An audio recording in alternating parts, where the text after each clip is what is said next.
Hi, I'm Ashwini Rudrakshi. Welcome to my channel. Today I'm going to talk about the flat washes, and in flat washes I'm going to talk about paint, paper, brush, water and gravity. And I'm also going to talk about what to do and what not to do, the do's and don'ts of the flat washes. So let's get started.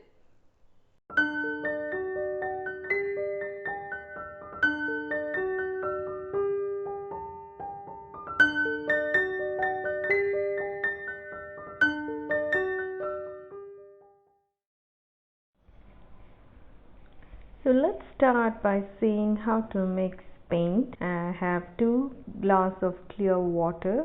One is for mixing and another for washing. I've kept them ready and I have color on my palette. I'm taking ample amount of water and dropping it in the palette. And now I'm mixing the entire paint thoroughly so that I don't leave any pigments untouched by water. So I'm taking care of that and mixing well. So here you need to know the proportion of water and paint, and also how you're using the brush to mix it. So I'm using the entire body of the brush to mix it, and I've loaded my brush. And now I'm gonna take that loaded brush to make a gentle wash from left to right. I'm making the strokes from left to right, pulling the paint very gently with the tip of the brush, and I'm not giving any kind of pressure on the paper. You need to know how to load the brush and unload the brush.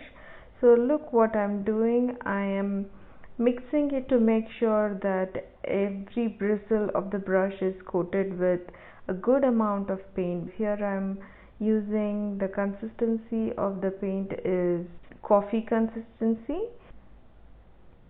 Dip the brush entirely into the paint puddle and coat every bristle of the brush with the paint so that your brush is fully loaded.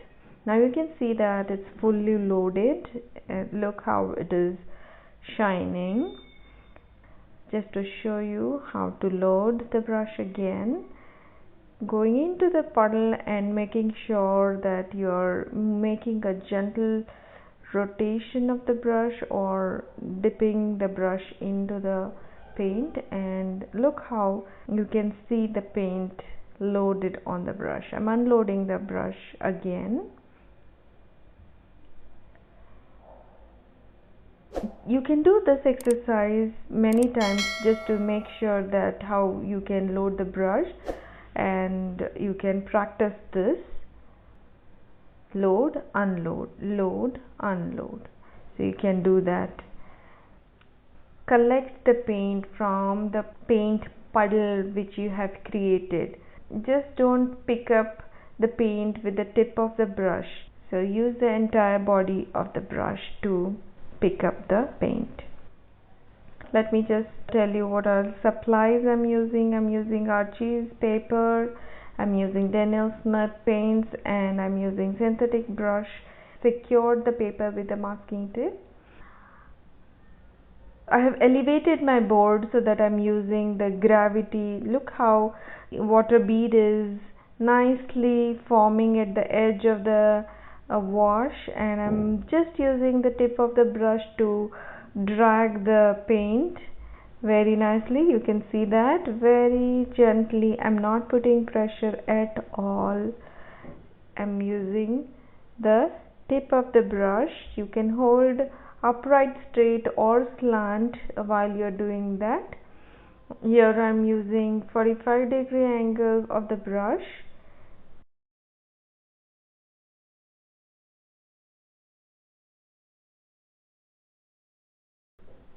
Now check what I'm doing is taking the excess amount of paint in the brush by just hovering at the edge of the paper or on the bead. So I've made sure that I've taken all the excess amount of water. I'm not putting pressure at all. I'm just hovering my brush and collecting the extra paint with the tip of the brush. We use the tip of the brush, not the body of the brush. So look how I used the tip of the brush sliding and gliding. If you put more pressure, your entire brush bristles rest on the paper. Look how it is resting on the paper, but we didn't do that. We just used the tip of the brush.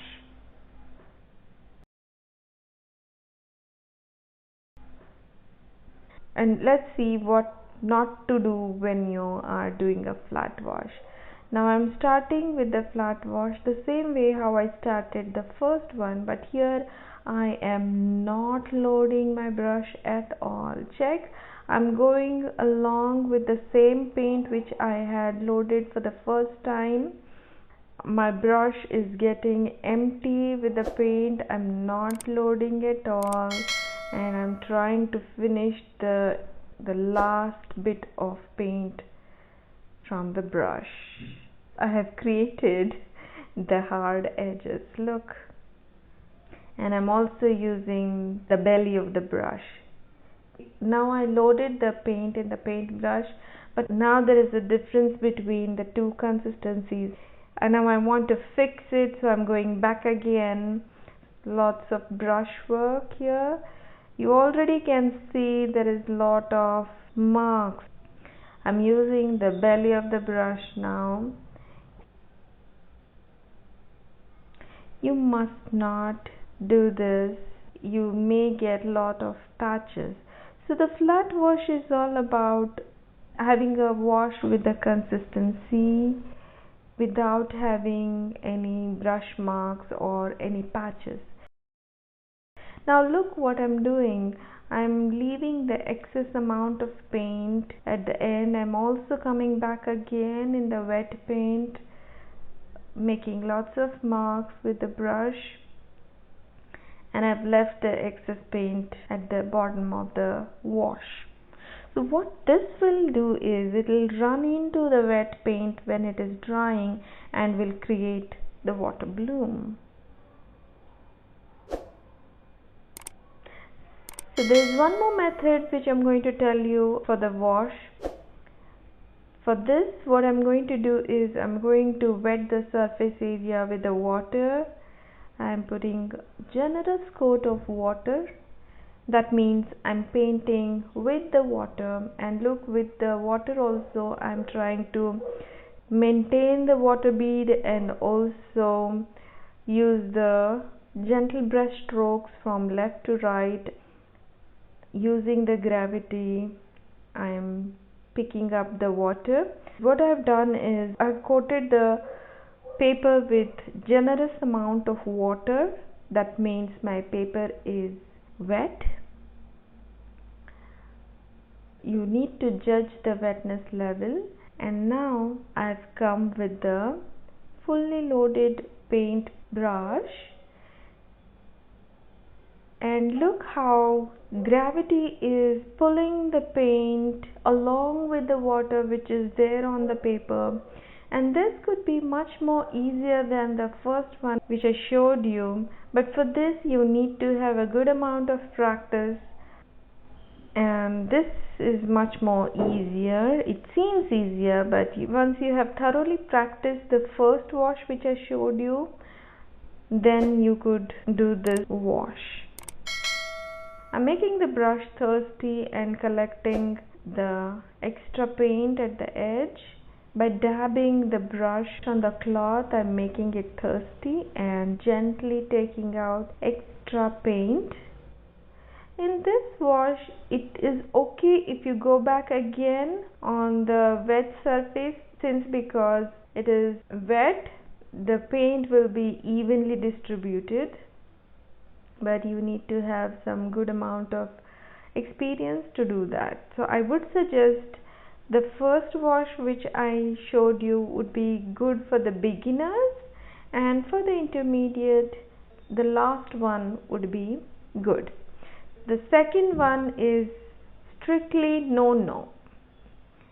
So look how the patches have been formed for the second one where we tried to do multiple strokes, and we also went back again into the wash with the wet paint and also used the entire brush, the belly of the brush, the tip of the brush with a good amount of pressure, which is not needed for this, and we did not maintain the water bead and also left the water which was excess, and look how the water bloom has shown up. Whereas compared to the first and last, you could see the wash is very even without any patches. So our goal is to have a wash without any patch. You could go and try the first and the third one which we saw here in the video, and the second one is big no. So you know that what to do and what not to do while you are doing a wash. And also please consider using the gravity, because that helps you to create the bead. And how you could do that, you have to elevate your working area in 45-degree angle so that the water works for you. So I hope you have understood how to use paper, paint, brush, water and gravity. I hope you like my content. If you want me to create more videos like this, please subscribe, like and comment, and also share. Thanks for watching. I will see you soon. Bye.